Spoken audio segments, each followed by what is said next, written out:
Okay, recording in progress. There we go. So, thank you for being here in the seminar. I wish we could meet in person, then we could have more sort of after seminar conversations, but this will work. This saves on the travel, and there's pros and cons to all of these different ways of giving seminars. So thank you for being here. Thank you for showing up. You can, if I would be with you in person, I would say, I'd love to be this very conversational, feel free to speak up. And that's a little bit harder. Now we do this through Zoom, but don't be afraid to ask questions. So that we can have an interaction which is as useful as possible. I just realized that I'm going to show you very little theory, and that may be a little bit of a disappointment for you being mathematicians. And I'm not even going to show you synthetic. I'm going to show you lots of wiggles, and everything I'm going to show you is real data of one form or the other. But I think it sort of speaks to the topic that I cover, because I think to make our theory operational to real data is quite an art, and that took us quite a bit of time to make the ideas that I'm going to talk about work with real data.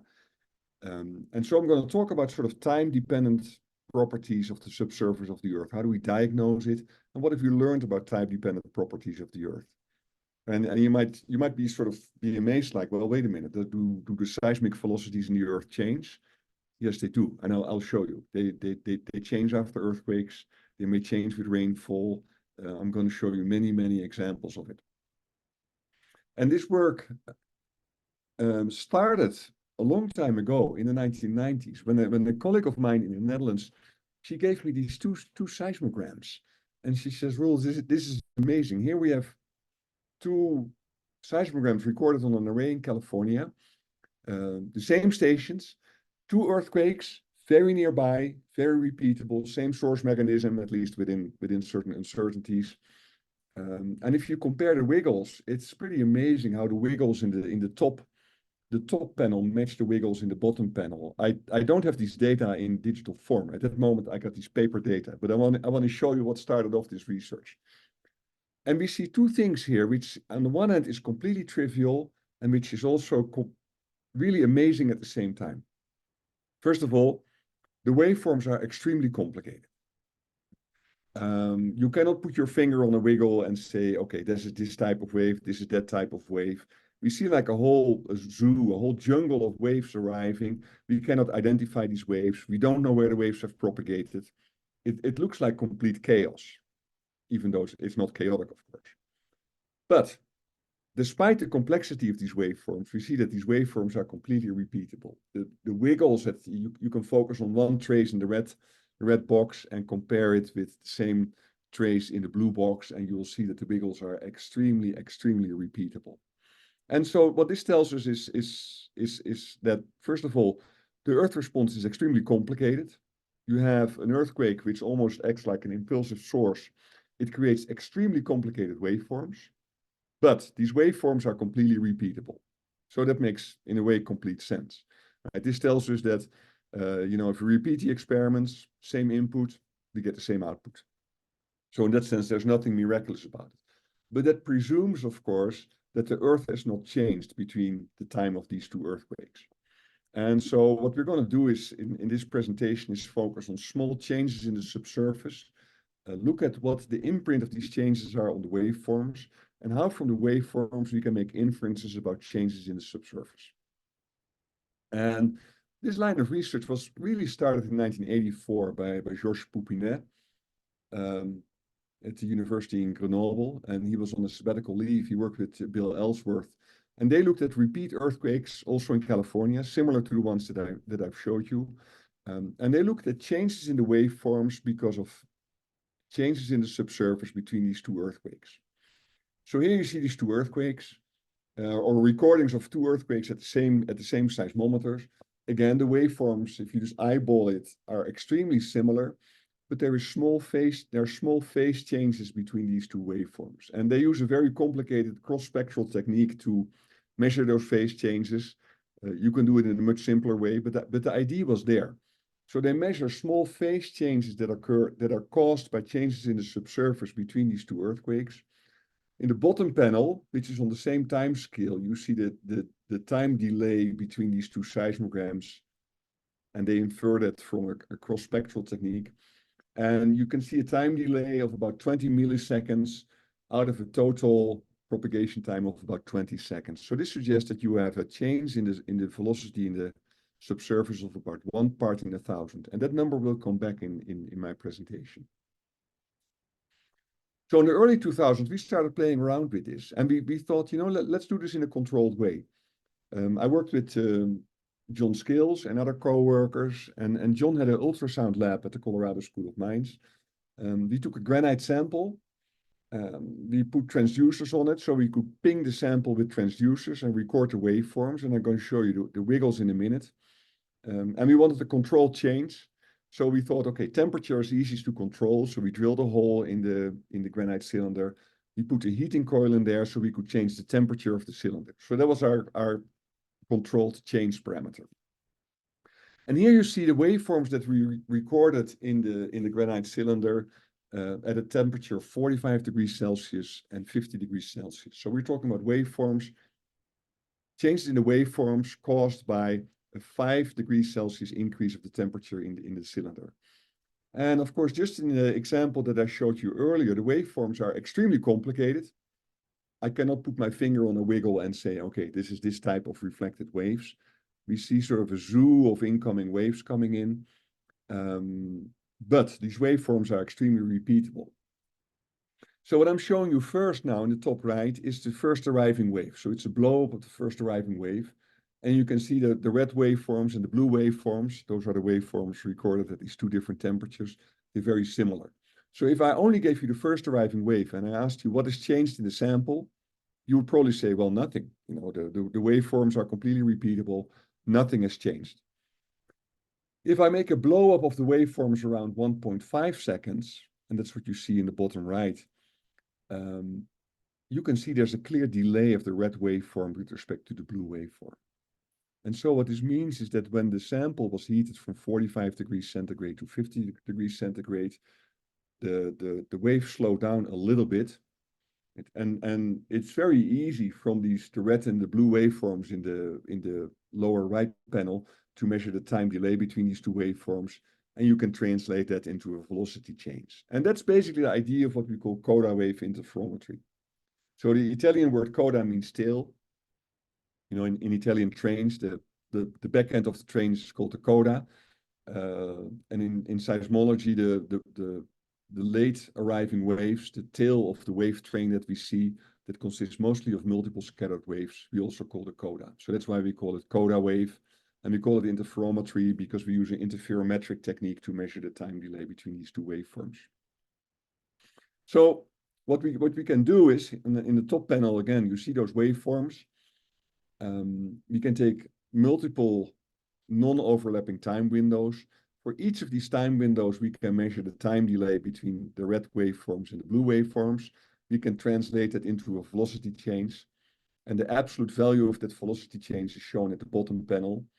And each of these dots gives us the y-axis gives us the velocity change. And you can see, again, it's about 1 part in 1,000. And the horizontal position of the dot gives us the center of the time window that we have used to measure the velocity change. And this points to an important aspect of the technique that we use. Because we can get the velocity change, we can infer the velocity change from different time windows. We can get an estimate of the uncertainty of our estimate of the velocity change. So you can do statistics, you can check for consistency, you can play all sorts of games. So that's an important power of this technique. So coda wave interferometry, where you don't look at inverting complicated wave fields, but where the goal is to infer changes in the medium from changes in these complicated waveforms. That's one ingredient that's part of my talk. The other ingredient is a technique called seismic interferometry. And seismic interferometry is a technique to get information from noise. I'm Dutch. Some of you may recognize the Dutch accent. And people say the Dutch are very stingy. And people have been joking that this is a great topic for me because I take garbage, I look at noise, and I extract information from noise. And I introduced that with an example that was done by postdoc Masatoshi Miyazawa. This was a joint project with ExxonMobil, and I used it to introduce the whole concept of seismic interferometry. So this experiment was done in a heavy oil reservoir, and the heavy oil reservoir is indicated in pink. Now, heavy oil is not pink, it's black, but just for display purposes, we made it pink here. And so the heavy oil you cannot produce, it's too thick, it is almost like a solid. So to produce it, you need to melt it. So they melt it by injecting steam in the reservoirs, and all the gray lines that you see in the top panel are basically injection wells that they use to inject steam into the reservoir. And then you melt the heavy oil, and then you can produce it. In the process, you get seismicity, and that's why they also installed a monitoring well that's indicated by the vertical red line. And in the monitoring well, there are 3 component seismometers. Now, in this case, a lot of noise is generating at the wellhead, and that's indicated by the yellow star. So there's pumps running, truck driving, all sorts of equipment. So basically, elastic waves are being radiated in the subsurface from the wellhead, and they're being recorded by these seismometers. And if you look at the noise recorded on these seismometers, and here you see the noise recorded at the top station and the bottom station, unsurprisingly, you see noisy waveforms. Yeah, that's what we use. But there's correlations hidden in the noise. So every wave that propagates from the wellhead to the top receiver, to the top seismometer, then continues propagating to the bottom seismometers. So there's certain time delays, there's certain correlations between the waveforms in the top trace and in the bottom trace. And we extract those cross correlations, unsurprisingly, by computing a cross correlation. If you do that, if you take a long noise record and you compute a cross correlation between the top station and the bottom station, you see a very pronounced peak. In this case, at around minus 0.1 second. It's a negative time because the wave hits the top receiver before it hits the bottom receiver. So that's basically, and you can show this mathematically, if you do this and if your noise distribution is appropriate, you get actually the Green's function. You get the waves that propagate between these 2 sensors. So this is also called the virtual source method. It's almost like you're turning one receiver into a source. Of course, that receiver doesn't radiate energy, but it detects the waves that propagate along that receiver, and from that you can extract the Green's function. And so if you do this for the vertical component of these seismometers, you cross-correlate each of them with the vertical component of the motion, and at the bottom sensor, you see a clear downward propagating wave. In this case, we know the propagation velocity for both compressional and shear waves. The travel time associated with those waves is indicated by the red line. So if you compute the cross correlation of the vertical components, we get the compressional wave that propagates between these 2 sensors. We complete the same game with the horizontal components, and then we get the shear waves. And so this technique is called seismic interferometry. You basically get the Green's function from cross correlation noise at different receivers. This has been known in physics for a long time. You know, the paper of Albert Einstein in 1906 on diffusion actually uses this principle too. And you can show this mathematically. This holds for a very large class of linear systems. So here you see an example of seismic interferometry. This was work done with Fan-Chi Lin he was at the time at University of Colorado in Boulder. Here we used US array, which it's an array of seismometers indicated by the triangles in the western part of the United States. They record noise. This is mostly noise generated at the ocean. And what you see here is the cross correlation of the noise recorded at the station, recorded with the big star, with all the other stations. And that is shown here for 2 different lag times, 100 seconds and 200 seconds. And what you clearly see is a wave that seems to radiate from the master station indicated by the star. So here, by this cross correlation technique, that one seismometer indicated by the star, it is as if it acts as a seismic source now. And from this, of course, you can get the waves that propagate between any 2 pairs of receivers in this array. And if you want to do seismic tomography, if you want to do inverse problems, this is your dream. You know, you get a data set which is incredibly large. You get a beautiful homogeneous coverage of the western part of the United States. And this technique has really transformed crystal seismology. This has found many, many applications. Here you see 3 seismometers. This is at a completely different scale. They're separated by tens of meters. They record ambient noise. The cross correlation of this ambient noise is given by the bottom trace. And this is the cross correlation for station 3 and station 4. You see 2 waves. The red wave is the wave that propagates from station 4 to station 3, so it arrives at the positive time.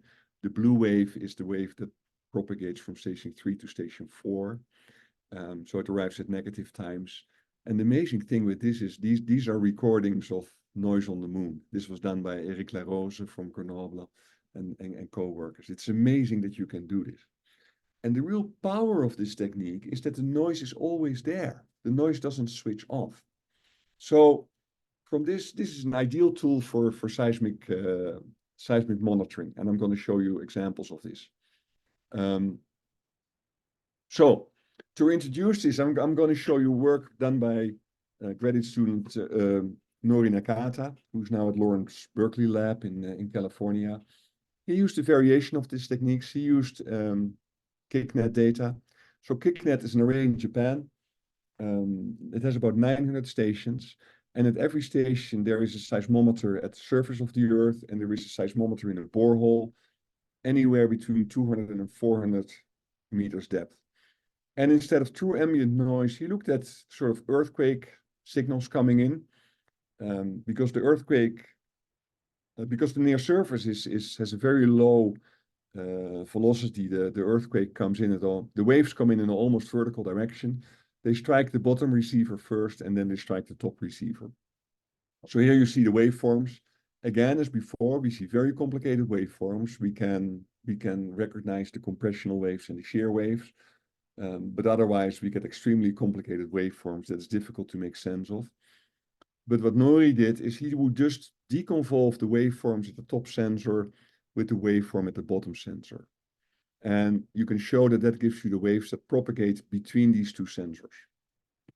So here you see that those deconvolved waveforms for different earthquakes. You can see that at a travel time at around 0.15 seconds, there's a clear peak arriving, which is very consistent between the different earthquakes. We use the horizontal component. So this is a shear wave that propagates between these 2 sensors. So with this technique, we can find the shear velocity that propagates between these 2 sensors. And we know it's a shear velocity because in this case, we know in the P and the S velocity, the shear wave velocity and the compressional wave velocity. We know the depth of the sensor, so we can compute the arrival time of the shear wave that's indicated with the red line. But there are small variations. There are small variations in the arrival time of the shear waves. And that's what we're going to focus on here first. So we realize this is a data mining gold mine.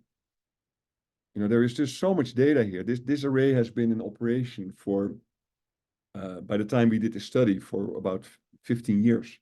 And there's about 900 stations all over Japan. So we realized this is a wonderful data set to look at systematic changes in the shear wave velocity in the near surface. So here you see different maps of Japan. The map on the top left shows you the shear wave velocity in the near surface inferred from basically the velocity recorded in the boreholes using a logging tool. And then the different maps of Japan gives you the shear wave velocities averaged over earthquakes in different years. And you can see the consistency in these shear velocity maps. But there is consistency in the shear velocity. There better should be, but there's also variations. So here you see how the shear velocity changes after earthquakes. This is we looked at earthquakes in the Niigata Prefecture, which is at the west coast, west of Tokyo.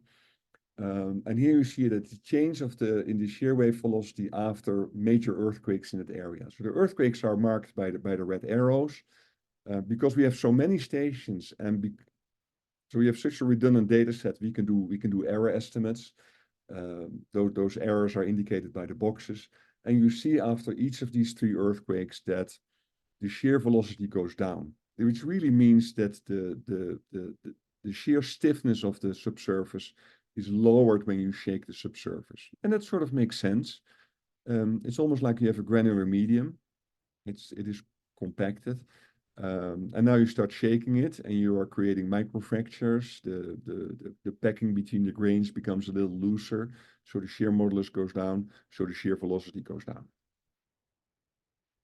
We also found if we take all the stations in Japan that are placed on soft rock signs, so on soft sediments, and we look at the shear velocity change during the year, we find a clear annual cycle. We see that the shear velocity goes down in the summer and it goes up in the winter. And we think it's related to rainfall, precipitation. In fact, if you cross-plot the shear velocity change that we have measured versus precipitation, you see a beautiful negative correlation. And this also makes sense because when you get more rainfall, the water table goes up, the pore pressure in the sediments increases. That means that the coupling between the grains becomes looser, if you want, sort of the frictional contacts become weaker, softer, so the shear velocity goes down. So we can measure these things now, and these are very small velocity changes. We have no problem measuring them. And then the Tohoku earthquake happened. So one of the kicknet stations was in Fukushima, which is where the nuclear power plant was that broke down because of the earthquake. What I'm showing you here is these deconvolved waveforms for the station in Fukushima. The black waveforms are the deconvolved waveforms before the Tohoku earthquake.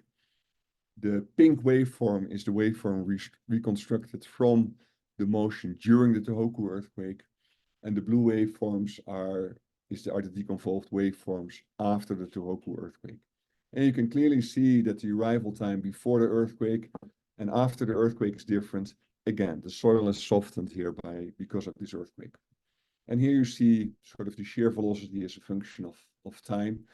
We see a pretty substantial reduction of the shear velocity. We go from 670 meters per second to 630 meters per second. It's a substantial reduction of the shear velocity. So we can measure these changes in the velocity really well. And it's actually really interesting that we can measure these changes in the shear velocity on a very short time scale. I'm not going into this. I'm happy to change it or to explain this in the question and answer session. But because we do deconvolution rather than cross correlation, everybody in the world seems to do cross correlation. But you can show that if you do deconvolution instead of cross correlation, you can get estimates of the wave that propagates between two sensors from much shorter time windows. And that's what we show here. So on the left panel, you see the recording of the main shock of the Tohoku earthquake in the stations in Fukushima. Again, very complicated waveforms.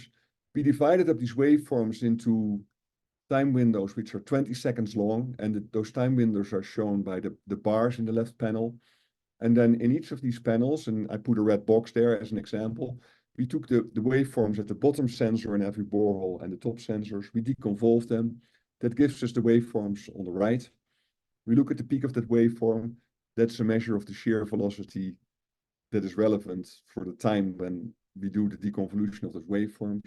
And what you can clearly see is that the shear waves are being delayed in time as the shaking increases.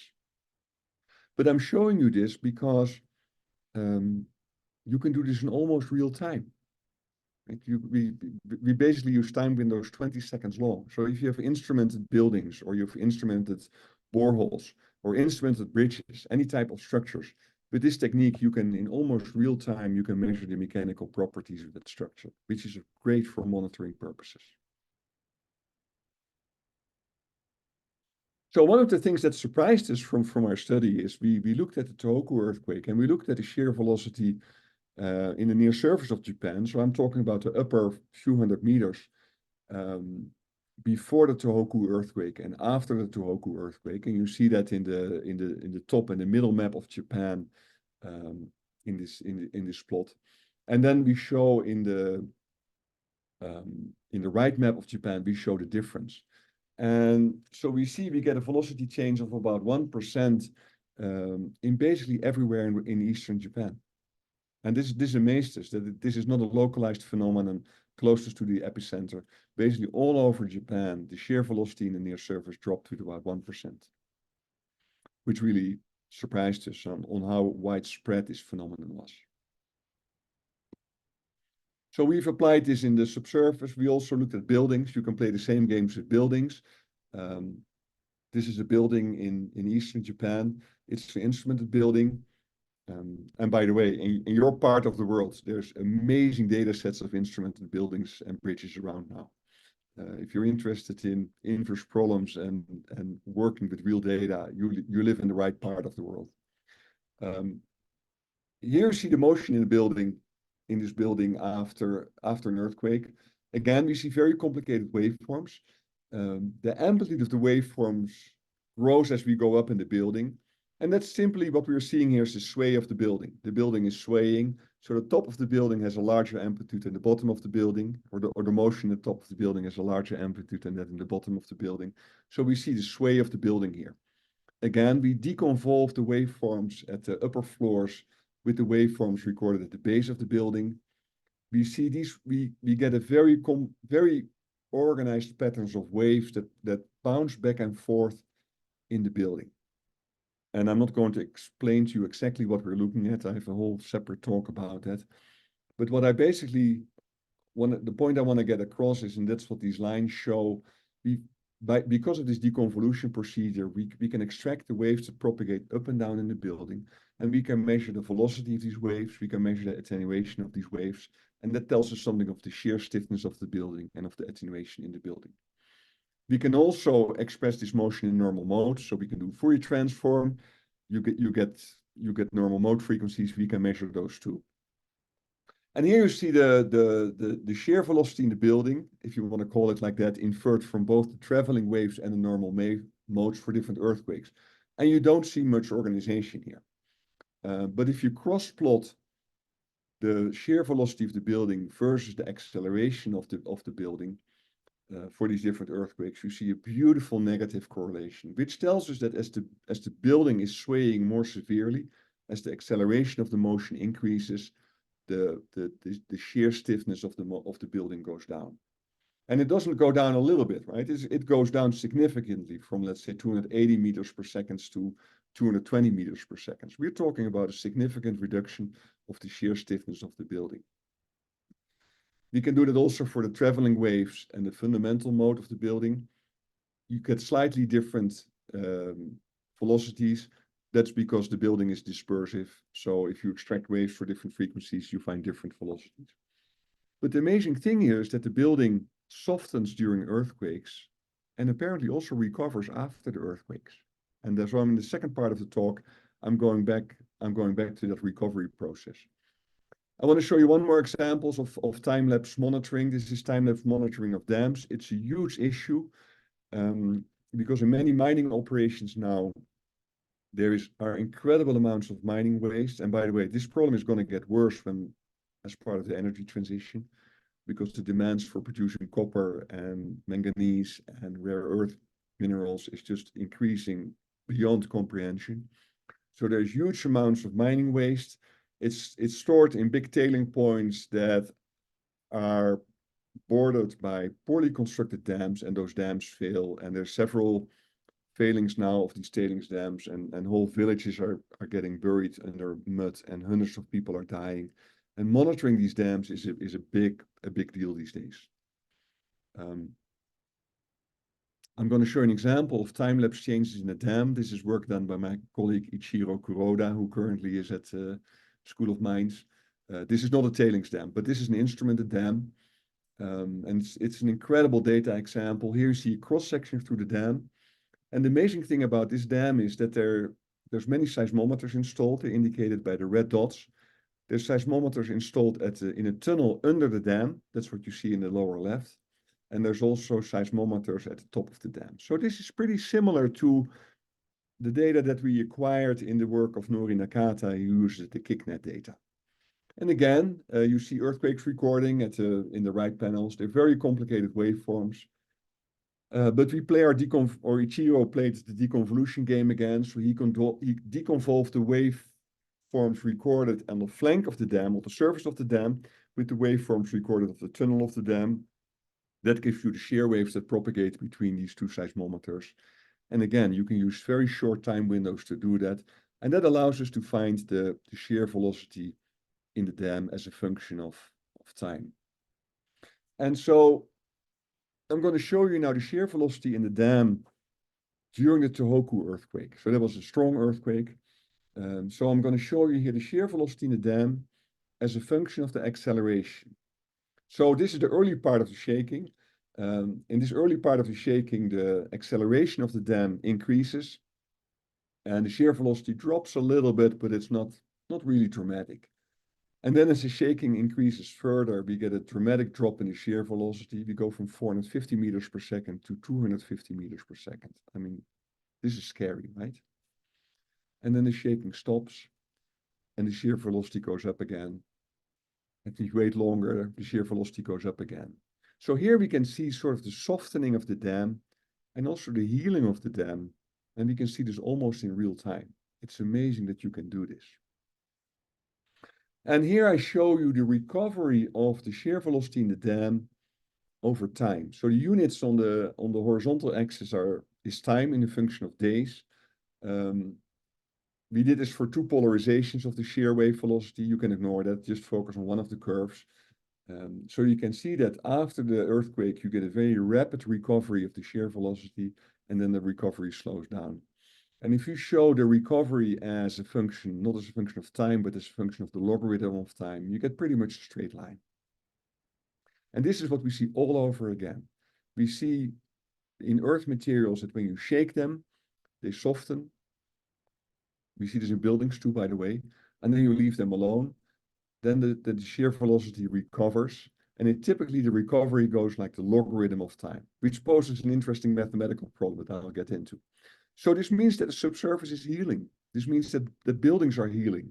What do we mean with that? Healing earth materials? So, to get sort of an interesting impression of societal views of words, it's nice to do a Google search and just, I looked under healing. Okay, here you see all sorts of new age terms. That's obviously not what we mean with healing of earth materials, right? This is another image that came up. Now, here you see somebody walking over sand and you see footprints in the sand. And this is a metaphor that we move through life. We leave our footprints behind and over time those footprints disappear. But this actually has something to do with earth materials because we have a granular medium here, right? The granular medium is being perturbed here by somebody walking on it, and then it heals over time. It's getting perturbed again by wind and whatever, and the footsteps disappear. This is a little bit closer to healing of earth materials. Now, the next example I'm going to show you, my dedication to this seminar is very large, but there's going to be blood involved. So if you cannot stand blood, then close your eyes for just a second. So in preparation for the seminar, I cut my finger. So you can see, what happens if we cut ourselves. There's blood coming out, and then there's a wound, and it heals. And how does the healing goes? Well, in the blood, there's fibers growing, and the fibers connect different parts of the cut skin. And then proteins are deposited on the fibers, and that's how our skin heals. This is actually not so far from the healing that we have in earth materials. Let's first go to blood again. This is a SEM image of blood. It's artificially colored. You see the red blood cells, they're made red. And you see the yellow fibers. Those are the fibers that are growing in blood and clot. And you might think, like, what does it have to do with healing of earth materials? Well, this is an image that I got from Tiziano Vanorio at Stanford University. And here you see two grains in a quartz crystal. And you see these sprites growing between the grains. Those are minerals that are growing between the grains in the quartz crystals that are making connections between the quartz crystals. I'm not saying this is always the mechanism by which earth materials heals, but this is one of the mechanisms that make earth materials heal. And we know that earth materials heal. Here you see fractures. Minerals have been deposited in fractures. And so what used to be a fracture then becomes a solid again. Just because minerals, fluids are there, they deposit minerals, and the material heals again. The cool thing about this is that this is an image from Mars, which is a nice indication of water on Mars. Now, this is a multi-scale process, just because fractures are multi-scale. You might think this is Mount Everest. It's not. It's a surface scan, an SEM image of a fracture in the metal. You can see there's a variety of different length scales. You see the length scale here, it's 10 micrometers, but you can see perturbations or you can see topography at many different length scales. And actually, if you look at the power spectrum of rock surfaces, of fractures, and you plot the logarithm of the powers versus the logarithm of the wave number, you get a beautiful straight line, which tells us that these are self-similar structures. And so that's going to have a lot to do with the logarithmic healing of Earth materials.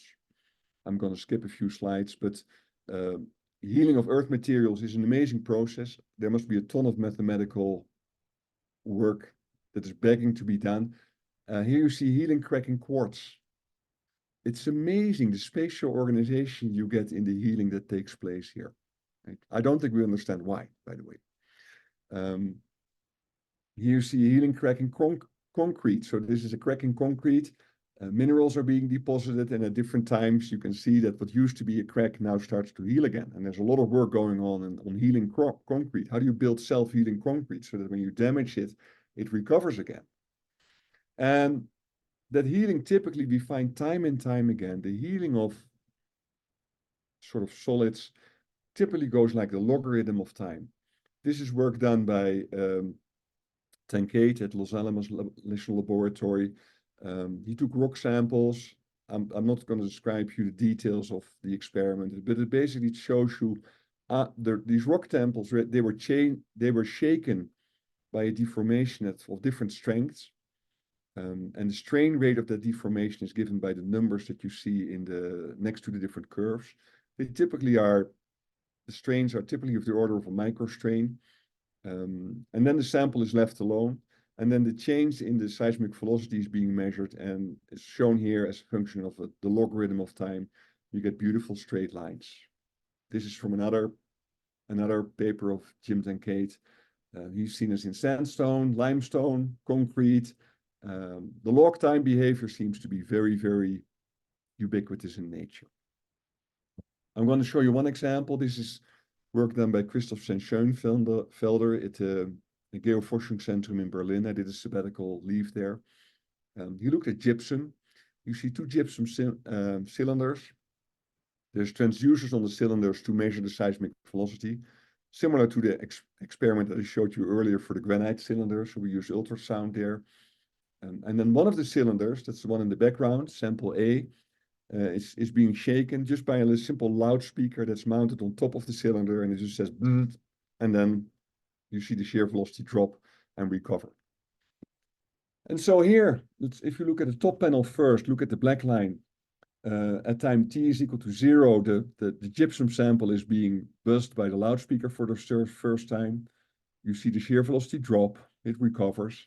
At 30 minutes, it's being buzzed again by the loudspeaker. The velocity drops and it recovers. At 60 minutes, the sample is being buzzed again by the loudspeaker. The velocity drops and it recovers. The story gets boring because this is a very repeatable process. And if you plot now the perturbation of the seismic velocity, not as a function of time, but the logarithm of time, and that's done in the lower panels, you see beautiful straight lines. So here we have an interesting paradox. We clearly see that rock healing goes like the logarithm of time. But you're mathematicians, right? We know it can't.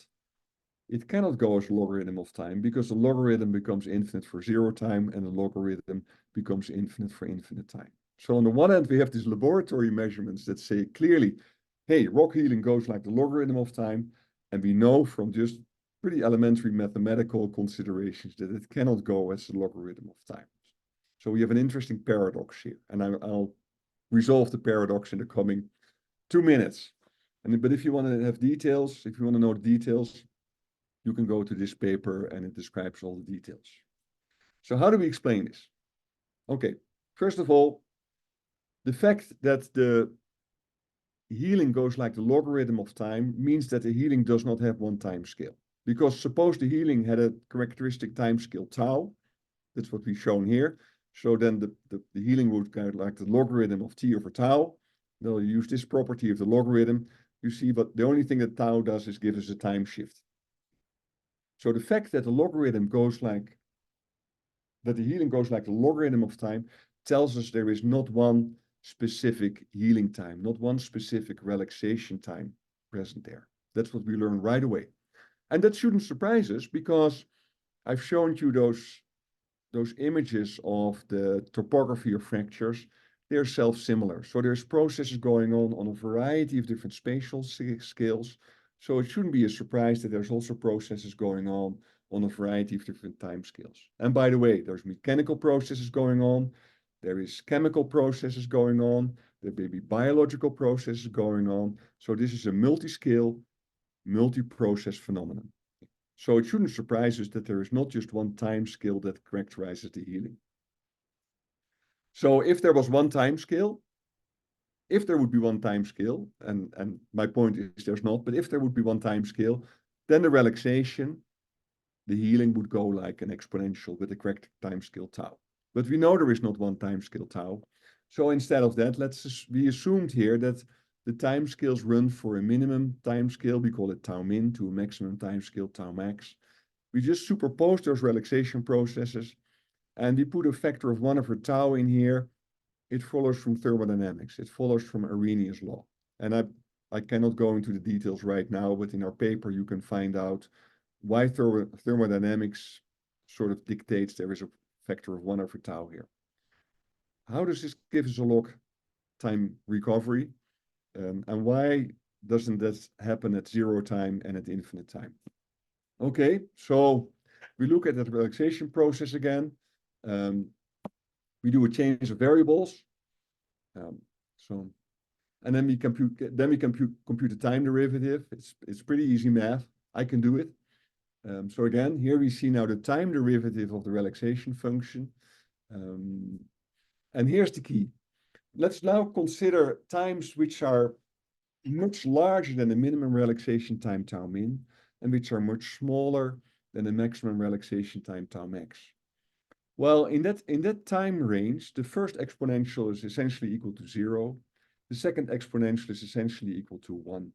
And so what happens is now that you see that within that time range, the time derivative of the relaxation function is basically -1 time. So here, sort of our puzzle is we are resolving it. We get that 1/t behavior in the time derivative of the relaxation function only for times between the minimum relaxation time and the maximum relaxation time. So you can integrate it, and yes, it gives us logarithmic time behavior, but that only works for times between the minimum relaxation time and the maximum relaxation time, which includes 0 time and which excludes infinite time, which explains the divergences that the logarithm seems to give. And so here you see that relaxation function. I just took that integral, I computed it numerically for 3 maximum relaxation times tau max. And the relaxation function is shown here as a function of the logarithm of time. I see beautiful straight lines until the time starts to approach the maximum relaxation time. And then the relaxation function nicely flattens out. So we get no divergences of the logarithm for infinite times. And so in our observations of velocity changes in the subsurface, we see this behavior all the time. We get a log time recovery of Earth materials in a finite time interval. And that finite time interval is bound by a maximum relaxation time, which we can usually measure really well. We have a hard time measuring the minimum relaxation time because it is so small that we don't have the temporal resolution to resolve it. But that maximum relaxation time is a parameter that we get from can get from observations of the seismic velocity. And so I want to suggest that log time behavior, I call it sort of is a universal behavior. I say that with some reservation because you want to be very careful with the statement that some natural law is universal. But we see the log time behavior in a very wide range of time-lapse changes in materials. It's caused by a superposition of relaxation phenomena. And the largest contribution to that relaxation comes from the fastest relaxation process. And from our data, we can certainly in most cases infer the maximum relaxation time of the recovery that takes place. We have a hard time measuring the minimum relaxation time because of our limited temporal resolution that we have in measuring velocity changes. So I think this is an exciting piece of research. We've applied it to the subsurface. We've applied it to buildings. I think there's a whole bunch of technological applications waiting to be done. There's beautiful data examples out there. There's a lot of people working on this. People are working on bridges and many aspects of time-lapse changes. It's a very active field of research. A recent development, which is very exciting there, is now the use of optical fibers to measure the motion in materials, because the optical fibers, they basically act like strain meters. So we have instrumented boreholes, we have instrumented buildings, we have instrumented bridges, airplanes, I mean, you name it. There's a lot of interesting work begging to be done. So with that, I'd like to end. I'm happy to take any questions you may have. I wish we'd have time to talk about it at length in the afternoon, but that doesn't happen at Zoom meetings, but we don't have to travel. That's the advantage. So thank you for your attention, and I'm happy to take any questions you might have. Thank you very much, Roel, for the very nice talk. Thank you so much. Are there any questions or comments, please? Please feel free to unmute yourself. Any questions or comments, please? Or you can put them in the chat box, by the way, that'll work too. Whatever you're most comfortable with. Any questions or comments, please?